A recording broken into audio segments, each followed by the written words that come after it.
عزیزان گرامی، قیامت کی نشانیوں میں سے ایک بڑی نشانی اور سب سے افسوسناک نشانی وہ ہے شرک کا ظہور، کہ رسول اللہ صلی اللہ علیہ وسلم نے ارشاد فرمایا، حضرت ثوبان رضی اللہ تعالیٰ عنہ اس کے راوی ہیں کہ لا تقوم الساعة حتى تلحق قبائل من امتی بالمشرکین۔ رسول اللہ صلی اللہ علیہ وسلم نے ارشاد فرمایا کہ قیامت اس وقت تک قائم نہیں ہوگی جب تک میری امت کے کچھ قبیلے مشرکوں کے ساتھ نہیں مل جائیں گے، نمبر ایک۔ نمبر دو، وَحَتَّى تَعْبَدْ قَبَائِلْ مِنْ أُمَّتِ الْأَوْثَانِ، یہاں تک کہ میری امت کے کچھ قبیلے بتوں کی، غیر اللہ کی عبادت کرنا شروع کر دیں گے۔ اور تیسری روایت آپ نے فرمایا کہ لا تقوم الساعة حتى تضطرب الیات النساء دوس حول ذی الخلصہ، کہ اس وقت تک قیامت قائم نہیں ہوگی جب تک کہ دوس قبیلے کی عورتیں ذی الخلصہ نامی بت جو ہے وہ اس کے ارد گرد طواف شروع نہیں کر دیں گے۔ عزیزان گرامی، یہ تین نشانیاں جو رسول اللہ صلی اللہ علیہ وسلم نے بیان فرمائی ہیں کہ میری امت کے کچھ لوگ، ایک تو آپ نے یہ بیان فرمایا کہ جو سابقہ بت جن کی عبادت ہوتی تھی ان کی عبادت پھر شروع ہو جائے گی۔ ان میں سے ایک ذی الخلصہ نامی جگہ، وہاں پہ بت تھے، آپ نے فرمایا ان بتوں کی عبادت دوبارہ شروع ہو جائے گی، اور واقعتاً ان بتوں کی عبادت دوبارہ شروع ہوئی اور کئی سالوں تک بڑھ کے ایک لمبے عرصہ تک جاری رہی۔ اور یہ ذی الخلصہ نامی بت جو تھے یہ دو جگہ پر موجود تھے جن کے بارے میں کہا جاتا تھا یہ ذی الخلصہ ہے۔ ایک ان میں سے یمن میں تھا اور ایک اس وقت جو ہے وہ جو طائف کے قریب ایک جگہ ہے اس وہاں پہ ایک بت تھا، اور دونوں جگہوں پر غیر اللہ کی عبادت اور ان بتوں کی عبادت ہوئی ہے، ایک یمن میں اور ایک یہاں پہ ذی الخلصہ نامی۔ یہاں پہ لوگوں میں شیخ الاسلام محمد بن عبد الوہاب رحمہ اللہ تعالی، ان کے آمد سے پہلے عرب اسی طرح شرک میں مبتلا تھا جس طرح اس وقت پاک و ہند شرک میں مبتلا ہے۔ وہاں پر بھی جگہ جگہ پہ بت تھے،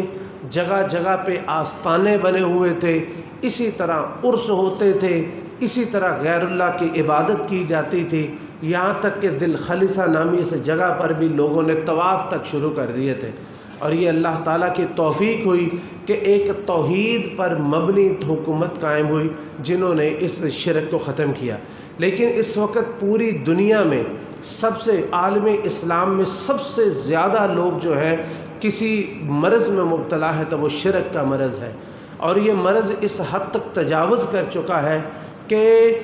یہ کوئی جذباتی بات نہیں ہے،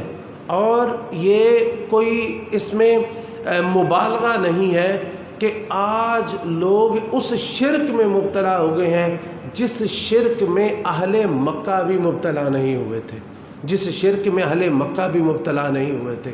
اللہ رب العزت نے قرآن مجید میں ارشاد فرمایا، ان کا ذکر فرمایا کہ وَإِذَا رَكِبُوا فِي الْفُلْكِ دَعَوُا اللَّهَ مُخْلِصِينَ لَهُ الدِّينَ فَلَمَّا نَجَّاهُمْ إِلَى الْبَرِّ إِذَا هُمْ يُشْرِكُونَ، کہ ان لوگوں کو، کہ وہ لوگ ایسے ہیں کہ جس وقت یہ عام حالات میں ہوتے ہیں تو بتوں کو پکارتے ہیں، لیکن سمندر میں سفر کرتے ہیں، طوفانوں میں، گردابوں میں پھنس جاتے ہیں تو پھر ایک اللہ کو اکیلے کو پکارتے ہیں، اور جب باہر نکلتے تو پھر غیر اللہ کو پکارنا شروع کر دیتے ہیں۔ لیکن یہ امت ایسی ہے کہ اس امت نے جو ہے مصیبت میں بھی غیر اللہ کو ہی پکارا۔ اور دیکھیں کہ اللہ تعالیٰ نے قرآن مجید میں فرمایا کہ جب ان سے پوچھا جاتا ہے کہ مَن یرزقکم من السماء والارض، زمین و آسمان سے رزق تمہیں کون دینے والا ہے، اللہ تعالیٰ فرماتے ہیں جگہ جگہ پہ، کئی جگہ پہ قرآن مجید میں فرمایا کہ جس مشرک سے بھی پوچھنا تمہیں رزق کون دیتا ہے، فَسَيَقُولُونَ اللَّهُ، وہ کہیں گے ہمیں رزق کون دیتا ہے، اللہ۔ لیکن یہ امت، اس میں ایسے جرأت مند لوگ پیدا ہوئے کہ انہوں نے کہا تیرا کھاواں میں تیرا گاواں میں صدقے یا رسول اللہ، یعنی کہ یہ کہہ دیا کہ رزق بھی مجھے اللہ کے رسول ہی دیتے ہیں، نعوذ باللہ۔ اور حتیٰ کہ ہم نے یہاں تک کل میں نے ایک شخص کا کلپ سنا، وہ اسی جو ہے وہ محرم کی مجالس میں سے ایک مجلس پڑھ رہا تھا۔ اللہ سے میں پناہ مانگتا ہوں کہ ان الفاظ کو دہرانے سے اللہ مجھ پہ تیرا کہیں غضب نازل نہ ہو جائے، لیکن نقل کفر نباشد ان الفاظ میں سے چند الفاظ، ان سب الفاظ کو دہرانے کی میرے اندر استطاعت نہیں ہے۔ چند الفاظ میں آپ کو دہراتا سناتا ہوں کہ وہ شخص کہتا ہے کہ لوگوں نے کہا کہ علی اللہ ہے، کہتا یہ تو شرک ہے، علی کو اللہ کہنا شرک ہے، آؤ میں تمہیں توحید سکھاتا ہوں۔ علی اللہ کا خالق ہے، علی اللہ کا مالک ہے، علی اللہ کا رب ہے۔ اور اس کے بعد اس نے اللہ کے بارے میں جو الفاظ کہے ہیں کہ اللہ کی معراج، انا للہ و انا الیہ راجعون، اللہ ہمیں معاف کر دینا کہ ہم ایسے زمانے میں ایسے لفظ سنے ہیں اور ایسے الفاظ کہ جس پہ زمین و آسمان اس بات پہ پھٹ جائیں کہ کوئی کہے کہ اللہ کی اولاد ہے۔ اور اس بے غیرت انسان کے الفاظ یہ ہے کہ رب کی معراج یہ ہے کہ رب جو ہے، اللہ جو ہے وہ علی کے قدموں کی خاک ہو۔ انا للہ و انا الیہ راجعون۔ ایسا شرک نہ فرعون کو سوجا، نہ حامان کو سوجا، ابو جہل وغیرہ یہ لوگ وہ تو تصور بھی نہیں کر سکتے تھے۔ ان سے اللہ نے فرمایا ان سے پوچھو تمہیں پیدا کس نے کیا؟ وہ کہتے اللہ۔ تمہیں رزق دینے والا کون ہے؟ اللہ۔ تمہیں موت کون دے گا؟ اللہ۔ ان کا شرک کیا تھا؟ ان کا شرک یہ کہتے تھے کہ ہؤلائی، کہ یہ جو بت جن کی ہم عبادت کرتے ہیں، شفعاؤنا عند اللہ، یہ اللہ نہیں ہے بلکہ اللہ کے ہاں ہمارے سفارشی ہیں۔ بس اتنا ان کا شرک تھا، اور یہ شرک اکبر ہے جس کے لیے اللہ تعالیٰ نے قرآن مجید نازل کیا، جس کے لیے رسول اللہ صلی اللہ علیہ وسلم نے 23 سال تک محنتیں کی، اور جس کے لیے رسول اللہ صلی اللہ علیہ وسلم نے مارے کھائیں، جس کے لیے جہاد کیا، جس کے لیے قربانیاں دی، جس کے لیے صحابہ جنگ بدر و احد و حنین میں شہید ہوئے۔ یہ وہ شرک تھا جس کو ختم کرنے کے لیے رسول اللہ صلی اللہ علیہ وسلم تشریف لائے۔ اگر ایسے لوگ اس زمانے میں اور اس وقت میں موجود ہیں اور ان کا دعویٰ یہ ہے کہ ہم مسلمان ہیں، ہم اسلام پہ ہیں، ہم دین پہ ہیں، ہر گلی میں، ہر محلے میں شرک کے اڈے کھلے ہوئے ہیں جہاں غیر اللہ سے مدد مانگی جاتی ہے۔ وہ لوگ جو بیماریوں کے ہاتھوں مجبور ہو کے ہسپتالوں میں مر کھپ گئے، جن کو پکڑ کے انہوں نے خود کفنایا، خود ان کو دفنایا، قبر میں جاتے ہی جس مرض کا خود اپنا علاج نہ کر سکے، وہ قبر میں جاتے ہی لوگوں کو اسے شفا دینے لگ گئے۔ انا للہ و انا الیہ راجعون۔ یہ بہت بڑی جو قیامت کی نشانی ہے جو پوری ہو چکی ہے کہ لوگ، اس امت کے کچھ لوگ شرک میں مبتلا ہو جائیں گے، اور اتنا بڑا شرک جو دجال جو شاید ابو جہل کو بھی نہ سوجا، جو ابو لہب کو بھی نہ سوجا، اتنا بڑا شرک کرنے پہ یہ امت جو ہے وہ آمادہ ہو گئی۔ اور کوئی ایک آدمی اٹھنے کے پوچھنے کے لیے، اس کا گریبان پکڑنے کے لیے تیار نہیں ہے، اور سارے واہ واہ کر رہے ہیں اور سبحان اللہ کر رہے ہیں۔ اور افسوس کی بات یہ ہے کہ خطبات جمعۃ المبارک جس کا مقصد اللہ کی توحید کو قائم کرنا، ان خطبوں میں سوائے شرک کے کئی لوگ ہیں وہ بیان ہی کچھ نہیں کرتے، پورے کے پورے خطبے شرک پہ ان کے ہوتے۔ اللہ تعالیٰ ہم کو محفوظ فرمائے۔ توحید کو سیکھیے، توحید کو اپنائیں، قرآن کو سیکھیں، حدیث کو سیکھیں، آپ کو پتہ چلے کہ توحید ہوتی کیا ہے۔ اللہ تعالیٰ نے یہ قرآن مجید نازل کس لیے کیا، اور اللہ تعالیٰ نے پیغمبروں کو بھیجا کس کے لیے ہے۔ عزیزان گرامی، قیامت کی علامات میں سے چوتھی علامت یہ ہے کہ علم اٹھ جائے گا اور جہالت عام ہو جائے گی۔ علم اٹھ جائے گا اور جہالت عام ہو جائے گی۔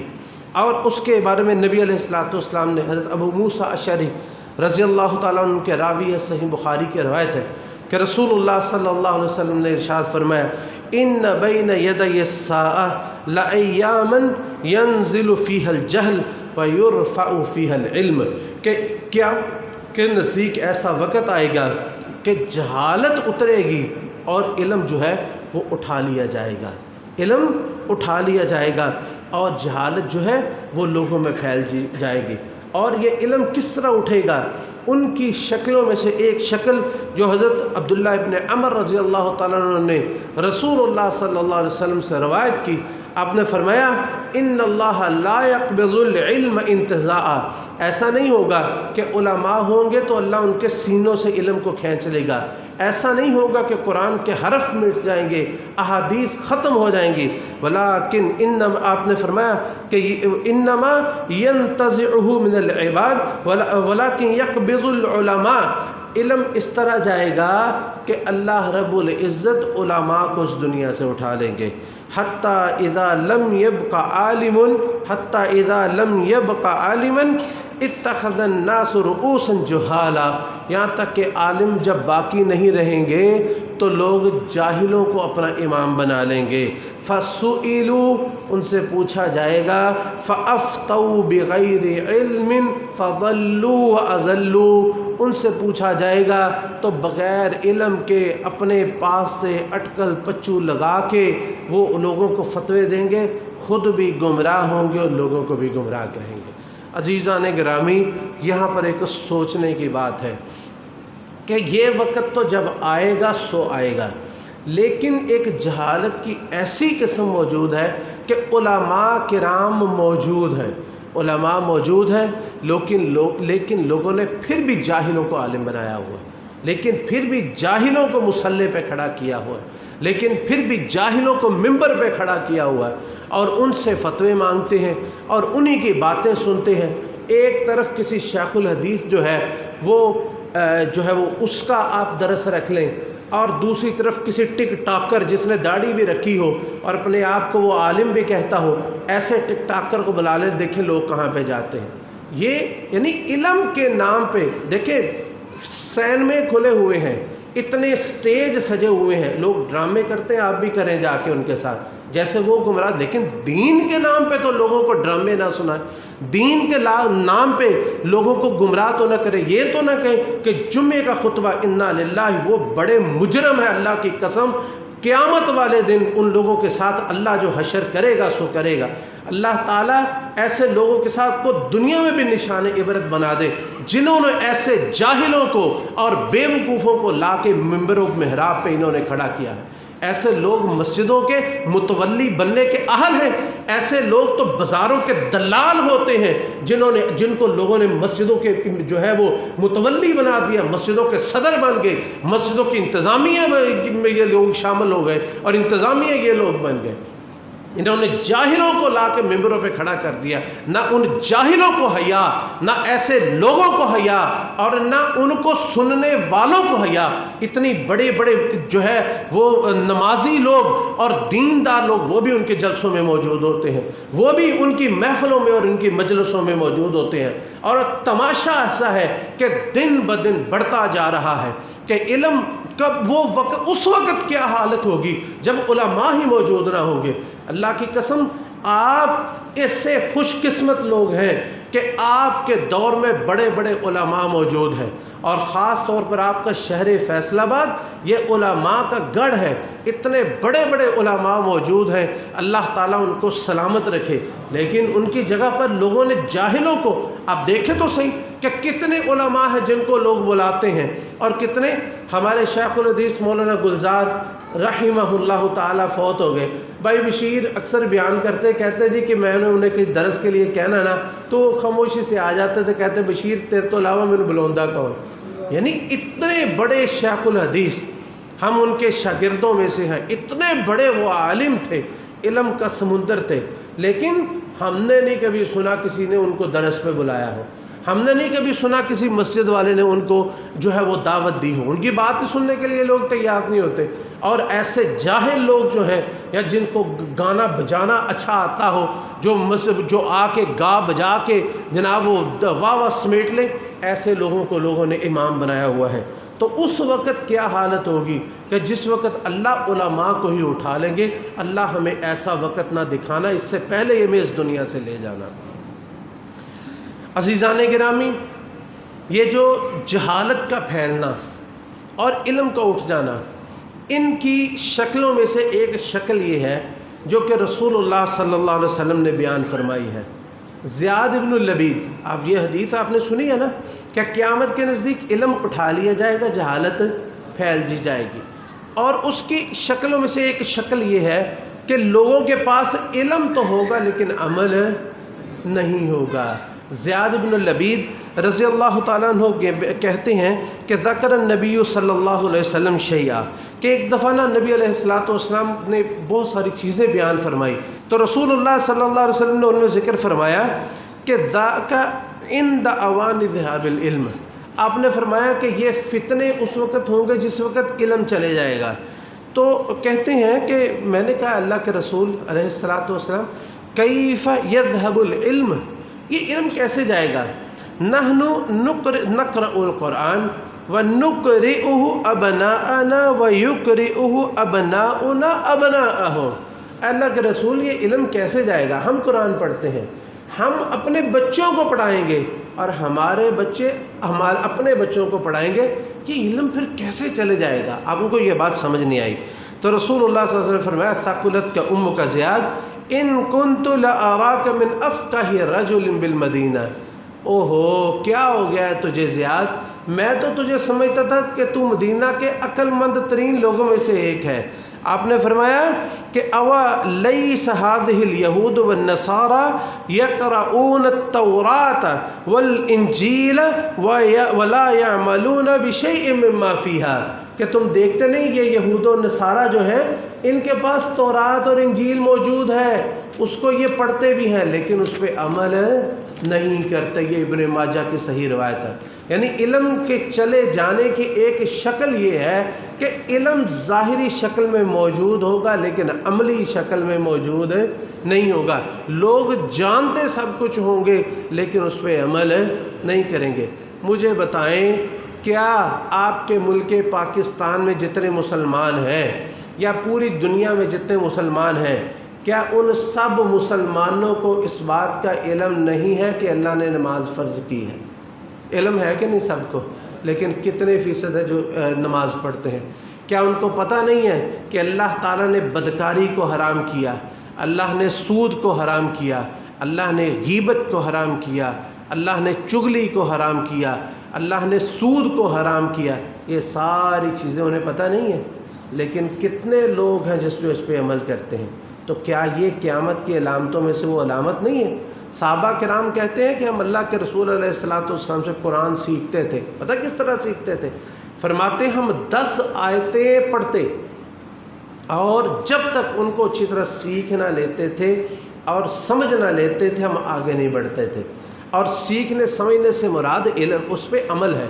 امام احمد بن حنبل رحمۃ اللہ علیہ اتنی بڑی مسند، امام احمد بن حنبل 30-40 ہزار احادیث اس میں موجود ہیں، جبکہ ان کو اس سے بھی زیادہ احادیث یاد تھی۔ کسی نے پوچھا آپ کو یہ کیسے یاد ہوئی؟ فرماتے ہیں جب بھی میں کوئی حدیث سنتا تھا تو فوراً اس پہ عمل کرتا تھا، مجھے اللہ ہمیشہ کے لیے وہ یاد کروا دیتا تھا۔ اس طرح آپ اندازہ کریں لاکھوں احادیث جن میں سے ہر حدیث پہ انہوں نے عمل کیا تو اللہ نے ساری ان کو یاد کروا دی۔ تو یہ ان کا عالم تھا۔ تو یہ بھی علم کے اٹھنا، علم کے یہ اس میں ہم سب شامل ہیں، یا صرف علماء ہی نہیں شامل کہ وہ عمل نہیں کرتے، اس میں ہمارے پاس جو علم ہے اور ہم اس علم کے مطابق کتنا عمل کرتے ہیں ہم بھی اس میں شامل ہیں۔ یہ قیامت کی علامات میں سے ایک علامت جو ہے جہالت کا پھیلنا، علم کا اٹھ جانا، وہ یہ بھی ہے کہ علم تو لوگوں کے پاس ہوگا لیکن اس علم پر لوگ عمل نہیں کریں گے۔ عزیزان گرامی، قیامت کی علامات میں سے ایک علامت یہ ہے، وہ علم کے ساتھ ہی جو ہے اس کا تعلق ہے۔ آپ نے فرمایا کہ ان من اشراط الساعۃ ان یلتمس العلم عند الاصاغر، کہ قیامت کی نشانیوں میں سے ایک نشانی یہ ہے کہ چھوٹوں سے علم سیکھا جائے گا، چھوٹوں سے علم سیکھا جائے گا۔ اب جو ہے یہ روایت جو ہے امام عبداللہ بن مبارک نے ان کی کتاب الزہد اس میں یہ روایت نقل کی ہے، اور شیخ البانی نے سلسلہ صحیحہ میں اس کو صحیح قرار دیا ہے۔ اب بظاہر یہ لگتا ہے کہ اس کا مطلب یہ ہے کہ علم بڑوں سے سیکھنا چاہیے، کہ چھوٹے کے پاس علم ہے تو اس سے نہیں سیکھنا چاہیے، جبکہ یہ چیز موجود ہی نہیں تھی۔ صحابہ کرام میں چھوٹوں سے بڑے علم سیکھ لیتے تھے، ایسا موجود ہے اور ہمیشہ سے ہوتا آیا ہے۔ تو عبداللہ بن مبارک رحمۃ اللہ علیہ سے کسی نے پوچھا کہ اس کا مطلب کیا ہے، اس کا معنی اور مفہوم کیا ہے؟ فرماتے ہیں کہ الصاغر سے مراد جو ہے وہ عمر میں چھوٹے نہیں ہیں بلکہ عمل میں چھوٹے ہیں، جو عمل میں چھوٹے ہیں۔ الذین یقولون برأیہم، الصاغر سے مراد وہ لوگ ہیں جو علم اپنی رائے سے علم میں اپنی رائے دیتے رہتے ہیں، قرآن کی تفسیر اپنی رائے سے کرتے ہیں، حدیث کی تفسیر اپنی رائے سے کرتے ہیں، میرا یہ خیال ہے، مجھے یہ سمجھ آتی ہے، یعنی علماء کی بجائے وہ اپنی رائے کے ساتھ جو ہے وہ علم جو ہے اس میں وہ مداخلت کرتے ہیں۔ اور عبداللہ ابن مسعود رضی اللہ تعالیٰ عنہ وہ فرماتے ہیں کہ لا یزال الناس بخیر ما اتاہم العلم من اصحاب محمد صلی اللہ علیہ وسلم ومن اکابرہم، یہ امت ہمیشہ خیر پہ رہے گی جب تک یہ اصحاب محمد یعنی صحابہ کرام اور اپنے بڑوں سے یعنی تابعین کرام وغیرہ ان سے علم کو حاصل کرتے رہے گی۔ اب دیکھیں تفسیر القرآن الکریم، مثلا تفسیر جو قرآن کریم کی جاتی ہے اس کا طریقہ کار کیا ہے؟ مطلب تفسیر جو ہے اس کے جو ہے وہ جو طریقے جو اسلاف کے ہیں وہ یہ ہے کہ قرآن کی تفسیر قرآن سے کی جاتی ہے، نمبر ایک۔ نمبر دو، قرآن کی تفسیر صحابہ جو ہے وہ احادیث سے کی جاتی ہے۔ نمبر تین، قرآن کی تفسیر صحابہ کرام کے اقوال اور ان کے فرامین کے روشنی میں کی جاتی ہے، کیونکہ یہ وہ لوگ ہیں جن کے سامنے قرآن کریم نازل ہوا اور ان لوگوں نے اس کا معنی اور مفہوم، جیسے میں نے ابھی ذکر کیا، رسول اللہ صلی اللہ علیہ وسلم سے پوچھا، ایک ایک لفظ کی تفسیر انہوں نے پوچھی۔ اور چوتھا یہ ہے کہ قرآن کریم کی تفسیر جو ہے وہ تابعین کے اقوال سے کی جائے، کیونکہ تابعین جو ہے انہوں نے ایک ایک لفظ جو ہے وہ صحابہ سے سیکھا اور صحابہ نے رسول اللہ صلی اللہ علیہ وسلم سے سیکھا۔ یہ ہے، اس کو کہتے ہیں تفسیر بالماثور۔ اگر آج کوئی شخص اٹھتا ہے اور وہ کہتا ہے میرے مطابق قرآن کی یہ تفسیر یہ ہے اور میرے خیال میں قرآن کی تفسیر یہ ہے، یا جس طرح لوگ اکٹھے ہو کے خود اپنے طور پہ قرآن کی تفسیر شروع کر دیں یا اپنے طور پر اس کا جو ہے وہ شروع کر دیں، تو یہ تفسیر مردود ہے۔ یہ تفسیر جو ہے یہ قیامت کی علامات میں سے ایک علامت ہے کہ قیامت کے نزدیک لوگ اس طرح کیا کریں گے کہ علم جو ہے ان یلتمس العلم عند الاصاغر۔ اور اسی طرح جب ہمارے پاس قرآن مجید موجود ہے، احادیث موجود ہے، صحابہ کرام کا عمل موجود ہے، تو اس کے بعد کوئی کہے کہ نہیں جب تک آپ ان ائمہ میں سے کسی ایک کی تقلید نہیں کریں گے اس وقت تک آپ کا عمل قابل قبول نہیں ہوگا۔ یہ بھی ان یلتمس العلم عند اصاغرہم، کہ جب صحابہ کرام موجود ہیں، تابعین موجود ہیں، ان کی موجودگی میں امت میں سے کسی شخص کی ایک شخص کی معین تقلید فرض کر کے ہمیں کہا جائے کہ اس پر عمل کرو گے تو تمہارا عمل قابل قبول ہے، ورنہ نہیں۔ یہی بھی ان یلتمس العلم عند الاصاغر ہے، کیونکہ یہ لوگ ہم سے تو بڑے ہیں لیکن صحابہ سے بڑے نہیں ہو سکتے، تابعین سے بڑے نہیں ہو سکتے۔ اگر تابعین نے ان کی تقلید نہیں کی، کیونکہ یہ تو آئے ہی بات میں ہے، صحابہ کرام خیر القرون قرنی ثم الذین یلونہم ثم الذین یلونہم ثم الذین یلونہم، وہ قرون اولا المفضلہ گزر گئے بغیر تقلید کے، تو انشاءاللہ جس راہ پہ وہ چلے ہیں ہم بھی اسی راہ پہ چلیں گے، اور اسی راہ پہ جو ہے جس طرح امام مالک رحمۃ اللہ علیہ فرمایا کرتے تھے کہ اس امت کا آخری آدمی بھی اسی طرح کامیاب ہوگا جس طرح پہلا آدمی کامیاب ہوا تھا۔ تو یہ قیامت کی نشانیوں میں سے ایک نشانی ہے ان یلتمس العلم عند الاصاغر، کہ چھوٹے لوگوں سے علم حاصل کیا جائے، اور اسی طرح کسی بدعتی شخص سے دین کا علم حاصل کیا جائے۔ ایسا شخص جو قرآن کی تعویل کرتا ہو، جو احادیث کی تعویل کرتا ہو، ایسے شخص سے علم حاصل کرنا اور صحابہ کو چھوڑ کے بعد کے لوگوں کی تقلید کو واجب کرنا، یہ سارا یلتمس العلم عند اصاغر علم ہے۔ اللہ تعالی ہمیں اس سب سے محفوظ فرمائے اور اس دین پہ ہمیں زندہ رکھے، اسی دین پہ ہماری موت ہو جس دین پہ صحابہ کرام تھے اور تابعین تھے اور سلف صالحین تھے۔ اللہ تعالی ہمیں عمل کی توفیق نصیب فرمائے۔ وآخر دعوانا ان الحمد للہ رب العالمین۔